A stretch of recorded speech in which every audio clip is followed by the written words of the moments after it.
My 15M dad 47M remarried, and I've lost everything I had to my new step siblings 16F 11M 10M who treat me horribly. My dad married my stepmother 3 months ago, and I feel like it made my life significantly harder and less pleasant.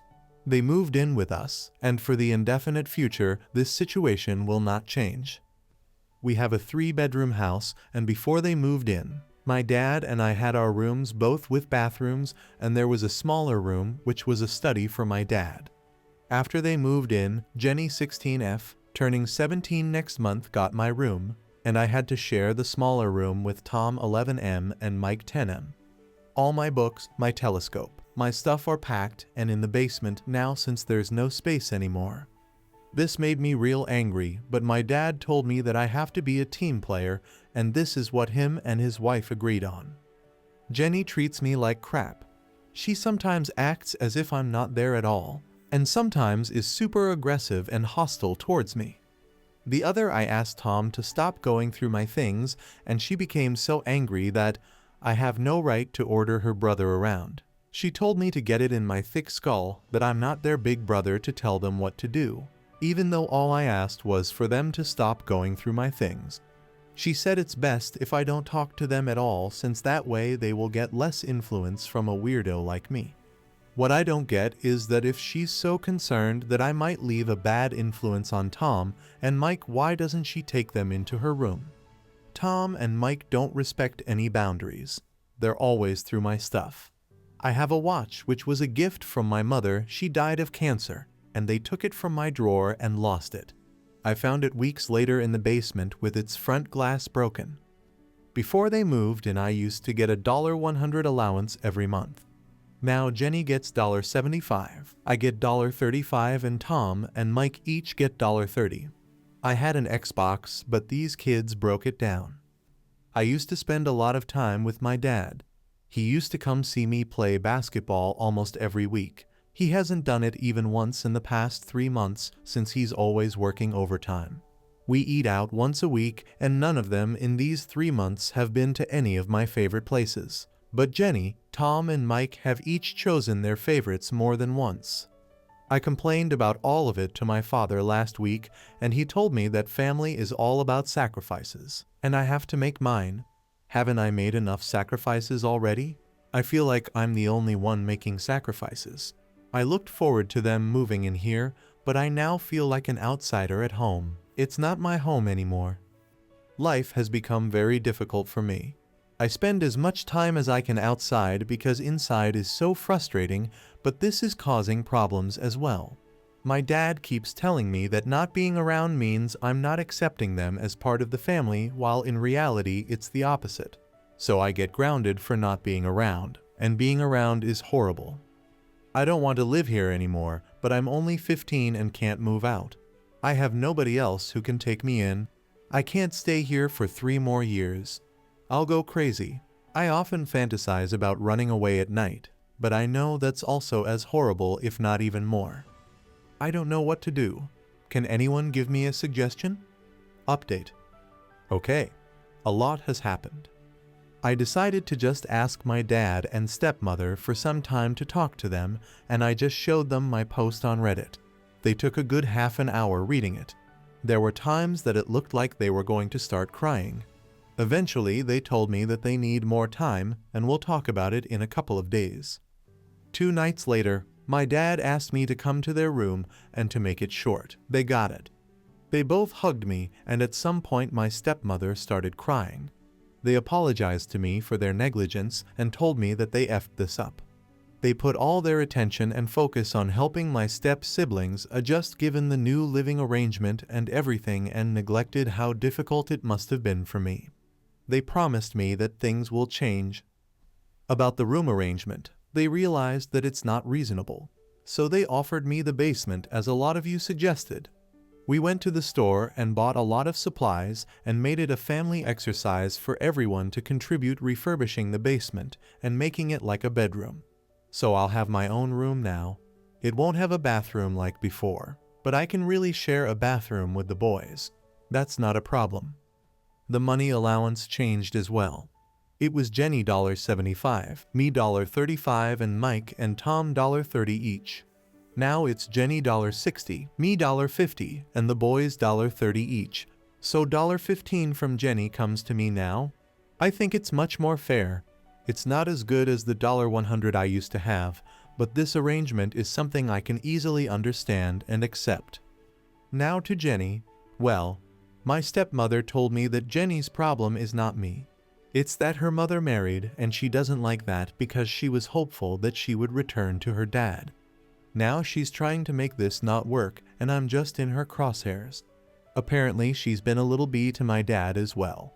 She promised me that she will handle Jenny and make sure she won't be a problem. Now to the boys. This is the most difficult one as they're 10 and 11. They gave me a small lock so I can lock my bag for now.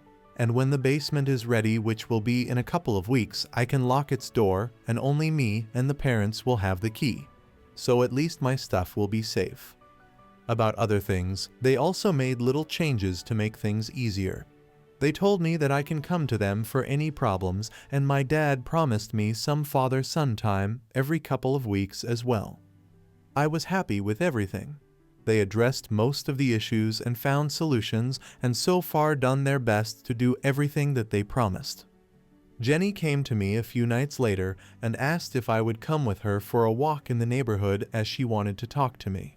So we went, and she apologized to me for everything and told me that she didn't and still doesn't like that her mom married my dad, and she was forwarding her anger and frustration towards me the only person she could, which was not right. She said that I'm probably going through similar things as she does, and really there's no reason for us to make each other's lives even more difficult than it already is. So I accepted her apology, and we shook hands on being on the same team from now on. And honestly, she's been very different ever since. She's helping me a lot in preparing the basement, and she makes Tom and Mike help as well. The other day when I asked Tom to turn down the TV volume and he refused, she told him to listen to your big brother. Yeah, good things. I hope she remains this way. Overall, things are a lot better. I trust my stepmother a lot more now. Jenny is much better than before, and we're becoming more and more like a family, and the place looks and feels like home again. Thanks for all your suggestions and help. I owe you all a lot. Next story. My boss collected money for flowers for me, and then kept it for herself. Unfortunately, 7 weeks ago, my dear grandmother passed away at 91. A coworker of mine told me our supervisor collected money from our team for flowers as condolences for her death. No flowers were delivered from my supervisor and team to the funeral home. 2 weeks after the funeral, I found out a florist in town didn't deliver all their orders for my grandmother's funeral. I sent my supervisor a text explaining the flower mix-up we had experienced. In the text, I told her I was worried about not sending my gratitude to her and the team, as I never got the flowers. Also, I wanted to make sure she and the team were not out the money because of the inept florist. I included my appreciation for her and the team thinking of me. My supervisor replied she didn't order any flowers for the funeral, telling me not to worry, and thankfully they were not lost. Instead, she was planning to send something else to my new husband and I as a condolence. Then she added a flippant, "Sorry, I haven't gotten there yet."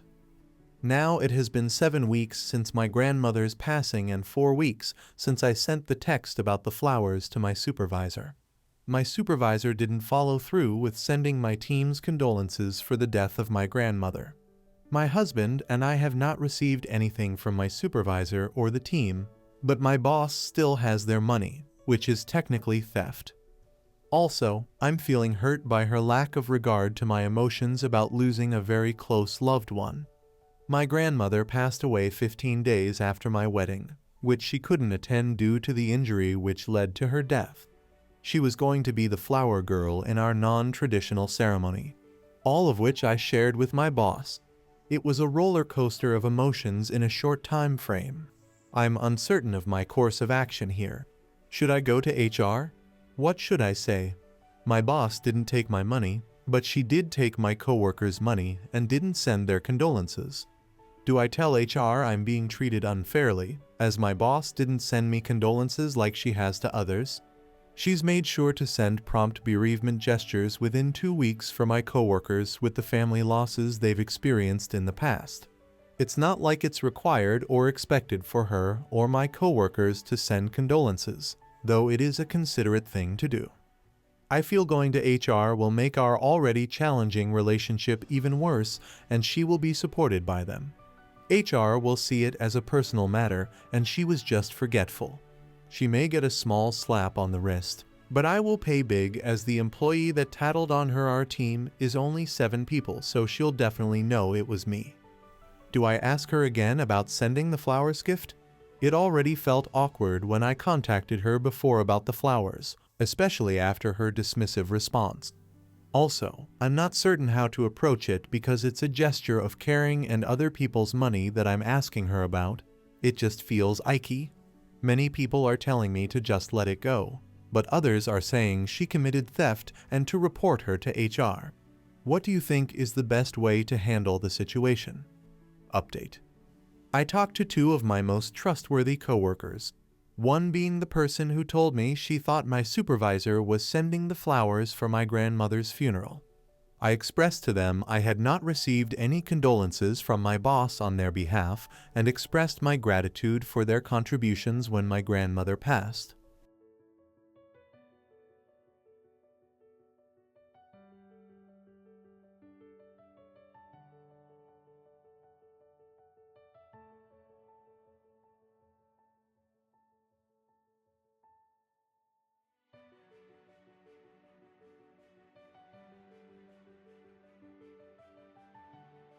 Then, before our first staff meeting of the 2023 new year, our team was chatting together about our upcoming plans. I said that my husband and I were going to Florida in a few weeks to see my parents. This included visiting with my grandfather, who at 90 decided to live in Florida with my parents after losing my grandmother. I had mentioned this new living situation to my supervisor and colleagues prior to this meeting. I kid you not, my supervisor, after I shared my upcoming plans, asks me, "How's your grandma doing in Florida?" Wait, what? Grandma? I quickly and rather coldly replied, "My grandmother has passed." My supervisor got bright red and tried her best to cover her tracks by saying, "Oh yeah, I meant your grandpa. I got confused for just a moment." I said nothing more. I didn't even acknowledge her clumsy attempts to correct herself. An uncomfortably long pause of weirdness loomed over the room for a while before conversation resumed. My most confidential coworker afterwards expressed to me how cringy it was to witness. My supervisor knew she had inconsiderately asked me about the well-being of dead person. On top of that, she knew she was sitting on money collected to give the team's condolences for my grandmother's passing. At beginning of March, I received a text out of the blue from my supervisor stating in a very professional manner, "I am so sorry. I just realized I have been remiss in sending a condolence gift from our team for your grandmother." Included was a $25 gift card to Starbucks. I sent the following text of gratitude, the team's texting thread.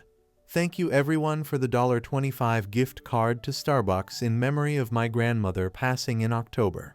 I appreciate the thoughtfulness." My supervisor, only 5 months down the road, and after sticking her own foot in her mouth, did finally produce the gift. In the end, she made good on her responsibility and promised to our team to provide a gift on their behalf. However, not before embarrassing herself in front of her team and giving me the opportunity to point out her massive tardiness. Next story. My 37M wife's 34F sister 29F tried to kiss me, and now my wife is spiraling. Help me. As the title says, my wife's sister made a pass at me at a recent family gathering, and I have no idea what to do.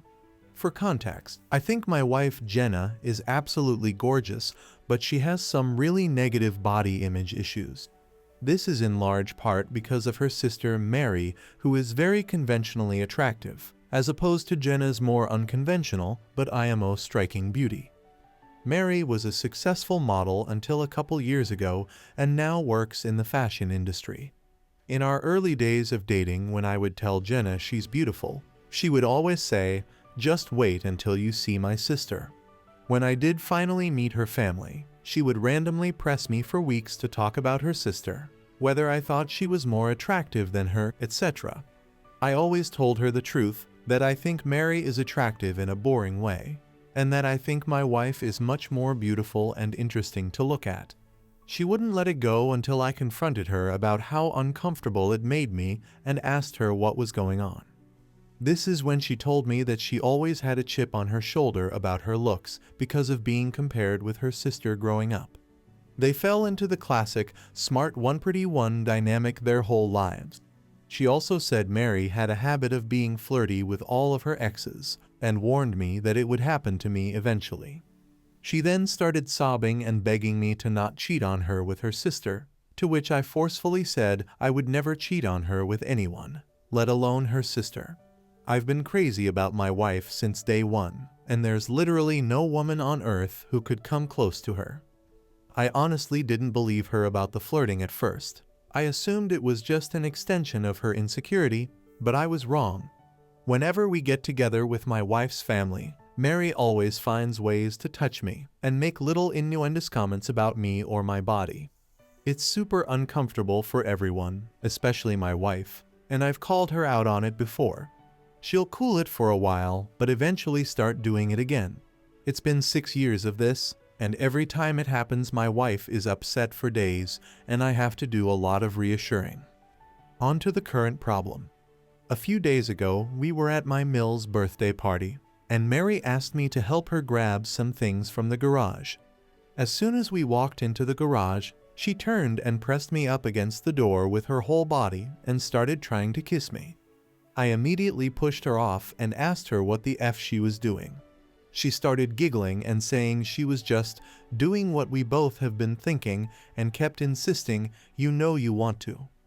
I told her she was out of her mind and ran out of there. I went straight to my wife and told her we were leaving.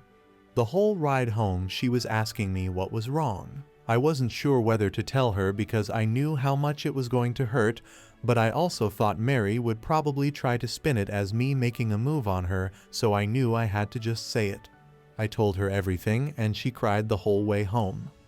For the last several days Mary has been calling and texting my wife doing exactly what I thought she would do, even telling my wife that I said Mary was the hottest girl I've ever seen, which I had to assure my wife a million times that I did not and would never say even though she believes my account of the situation. She's been a complete wreck the last several days. She's hardly eating. She pulls away from my touch when I try to hug her or just hold her hand. She says she feels hideous and disgusting, and I don't know what to do. This is the lowest I have ever seen her, and it hurts to see how much she's hurting. I have no idea what to do to help her heal from this. Reddit, what should I do? Update. I got a few requests for updates, so here it is. I first want to thank everyone so much for your advice. It was extremely helpful and gave me a lot to think about. I'm especially thankful for the folks that asked me how I was doing. I realized that I have literally never had a chance to check in with myself after these things happen, and I've actually been holding a lot of frustration and resentment about it all. I've been harassed for years, and it has either been brushed off or it's been eclipsed by the impact it has on my wife. I don't blame her for it, but this has been a good lesson in me not burying my feelings for the sake of others, even for her. I also want to clarify a couple of things that came up. Several people asked about how my wife's family feels about all this, and I explained in a comment that her parents are toxic and treat Mary as the golden child. Even though my wife is a freaking neuroscientist, amazingly talented musician, speaks 3 languages fluently and another 2 conversationally, my wife and her family are seriously the only people who don't seem to understand how exceptional she is. I remember meeting one of my wife's family friends and talking to them about her research, and they said, "Oh wow, her parents just told us she works at a university." Whereas my parents literally introduce her as the family genius to everyone. It makes me so angry to think about how her butthole family has stolen her shine her whole life. She's literally a Renaissance woman, but all they care about is looks and money. Some folks asked me why I would ever put myself in a situation alone with Mary given everything she's done. I have no good answers for that other than I never thought she would actually try to do anything. That possibility just didn't exist in my head. I realize now that I should have seen this would happen eventually, and that I should have been less concerned with keeping the peace and more concerned with shutting Mary's crap down before it escalated to this point. Hindsight is 2020. Anyway, on to the update. The night I posted, I told my wife that if she wanted to try to repair her relationship with her sister, I would respect that, but that I don't feel comfortable being around her for the foreseeable future. I said Mary has obviously been deeply jealous of my wife her whole life because she is a hollow, ugly person whose entire value has an expiration date while my wife actually has substance. I said that I think her whole family is toxic and has done nothing but put her down her whole life, but that only she can decide whether she still wants them in her life. I also told my wife that while I don't blame her for her emotional reaction, her insecurity is something that she needs to work on for our relationship to be healthy. What Mary did was sexual assault, and she's been sexually harassing me for years. But I have consistently put aside my own feelings about this problem because of how it affects her, and that has prevented me from getting the support that I need, too. I told her that her reaction only serves to punish herself and me for her sister's behavior, and there's no reason to give her that kind of power. I also told her something that a commenter said that really resonated with me. The only people who have ever considered her second best are her and her family. Everyone else sees her for who she really is. She was crying the whole time and agreed that she needed to go to therapy to work on her insecurity. We were able to find a therapist who specializes in body image self-esteem issues to work with her individually, and we're looking for a couples therapist too. My wife sent a message to her parents and sister that explained exactly what happened and told them she would reach out to them if she ever feels ready to repair their relationship. We blocked all of them everywhere, but Mary has of course been spamming my family and our friends with nonsense, claiming I attacked her, I'm a drug addict, I abuse my wife, all kinds of crap that thankfully nobody believes. My wife is still down in the dumps, but I can see that things are getting a little better. She's eating and sleeping more, and she's cuddling with me in the mornings again, which is nice. Now I'm planning a surprise getaway for us this weekend. We're going to one of our favorite places, and I'm going to wine and dine her and try to make her feel like the goddamn queen she is. I want to thank you all again for your help. You really helped me understand the severity of the problem, and again, thanks for helping me connect with my own feelings about all this. Y'all are the best. Update 2. So I guess my original posts got reposted onto TikTok and some other subs here on Reddit, so I've been getting tons of messages asking for updates. It feels like things are mostly settled, and I'm really hoping this will be my final update.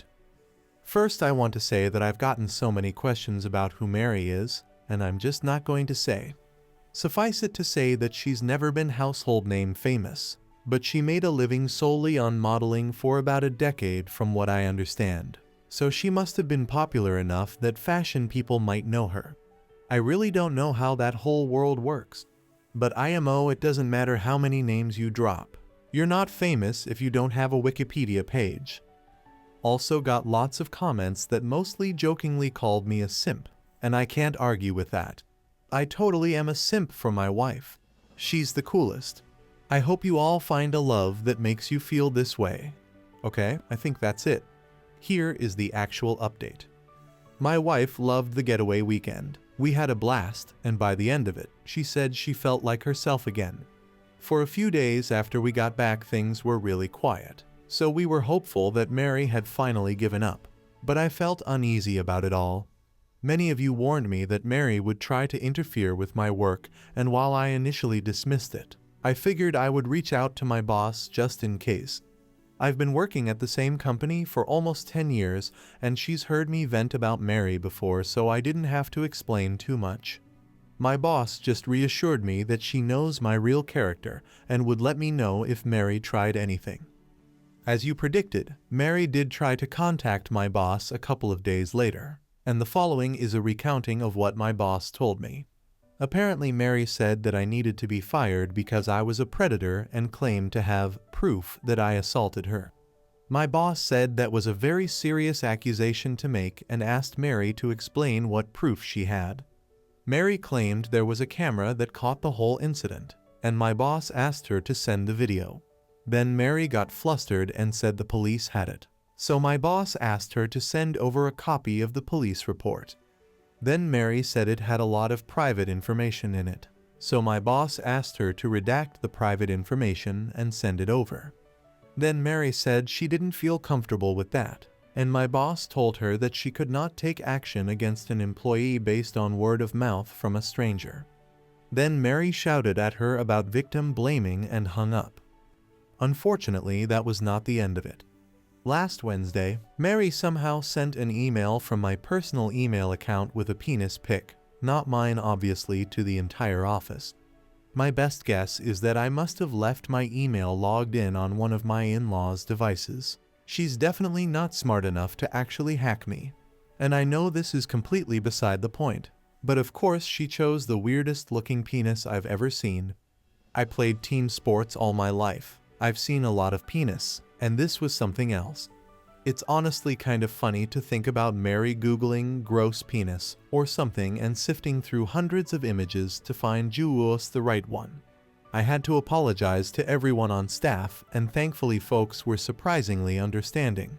It's actually been kind of a nice bonding experience with my coworkers. I honestly didn't consider myself to be super well liked in the office, but it feels like everyone has been going out of their way to be kind to me, and it means a lot. Anyway, at this point it was clear we had to escalate things legally. I really wanted to avoid it, but she forced my hand. My wife and I have a lawyer friend who helped us draft a cease and desist letter outlining her continued harassment and the material and emotional damage this is causing us. My wife then sent a message to Mary and my in-laws with a copy of the letter and made it very clear that we would pursue criminal and/or civil proceedings if her harassment continued. My wife's mom then called her crying and begged her to just let it go and leave Mary alone. My wife calmly explained that Mary is the only person responsible for this whole situation, and that their parents have always enabled her awful behavior. She also said something she later regretted, but I think was pretty cool. Mary is going to stick you two in a nursing home and steal your money the minute she has the chance, and you deserve it. After the way her mom reacted, my wife is firmly settled on cutting off her family completely. This happened on Friday, and on Sunday Mary's best frenemy Anne sent my brother a message on Facebook to say Mary is going to leave us alone and to please not sue her. I told my brother not to respond, then just sat and enjoyed the idea that Mary was out there somewhere freaking out about the potential of having to actually face the consequences of her actions. It must be such a strange feeling for her. Since then, we haven't heard a peep from the grapevine. It feels like things are finally starting to go back to normal. My wife is starting therapy next week and will be starting couples therapy in a month or two. She wants to do some work on herself first. She's also taking a short leave from work to rest and recharge. I'm so proud of her for standing up for herself with her family and finally putting her mental health and well-being first. Thanks again for everyone who offered advice. This was a messy situation, but it definitely would have been messier without your help. Update 3. I forgot about this account completely until today and logged in to see so many comments and messages asking for an update. It's honestly touching to see how many people care about this situation and want the best for me and my wife. This will be a brief update. I don't want to make this a regular thing, and the original situation has resolved enough that I am hopeful this'll be the end of the saga. Mary and my in-laws have pretty much left us alone. My mill still tries to contact my wife every now and then, but she's made it clear to her family that if the first words out of their mouths aren't, "I'm sorry," she isn't interested in a conversation. As you can see, the past 6 months have made my wife impressive. She has done some amazing work in therapy and her confidence is growing all the time. It's not just with her family, she's more comfortable asserting herself at work, with strangers, with friends, etc. She's even stopped putting up with some of my crap. To be fair, that crap is stuff like my leaving my socks everywhere around the house, but I'm seriously proud of her for telling me to cut it out. I'm becoming a more responsible and supportive partner because she's able to communicate her needs and expectations without feeling guilty about it. And I'm able to communicate things to her without intense emotions fully eclipsing the conversation. I didn't mention this in my earlier posts, but my wife does struggle with rejection sensitivity even outside of her family. Often if I brought up something that I felt needed to change, her emotional reaction to feeling like she did something wrong would be really intense, and instead of dealing with the problem, it would become about regulating her emotions. Now my wife has really good coping tools that allow her to talk about the problem without thinking she is the problem. And the biggest update, she's pregnant. We have a baby girl due in February. I am crapping my pants with excitement. We are going to love her so much and teach her that she is more than her beauty. She's going to have happy parents who love each other and work through issues as a team. The toxic cycle will be broken. Jenna's family doesn't know, and she's not sure if when she'll tell them. But if she does, there are going to be strong boundaries in place for how they can be a part of our daughter's life. And it'll start with family therapy. For now, she has one set of grandparents that will go to the end of the earth for her, and that's more than enough. My family has been absolutely incredible in their support, and they're so excited for us. Things are looking better than they ever have. That's all, folks. Thanks again for your support on this wild journey.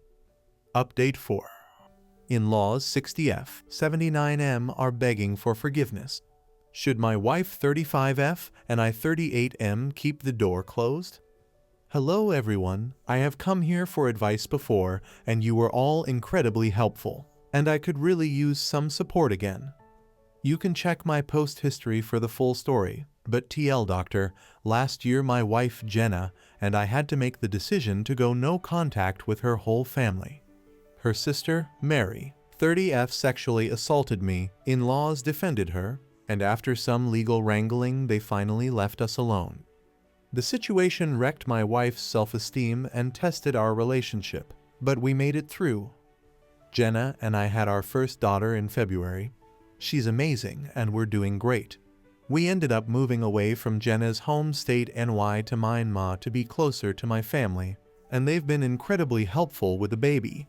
We have not seen Jenna's family since cutting contact and blocking them everywhere, and we didn't tell them about the baby. Yesterday we received a letter in the mail from my Mill and Phil. No idea how they got our address. Apparently my Phil has been diagnosed with late-stage cancer and is being told he could be dead in weeks. In-laws went on about how sorry they were for the way they handled the situation with Mary. They also apologized for the way they've treated my wife her whole life again. Check post history. But basically Mary was the golden child and Jenna was an afterthought despite being super accomplished. They ended by saying they recently heard about the baby through the grapevine and want to meet their grandchild. To me, the apology seemed genuine. They went into detail on what they did wrong, apologized and expressed remorse, and explained what they should have done differently. They said they hoped to earn our forgiveness with time and were willing to do family therapy to heal our relationship.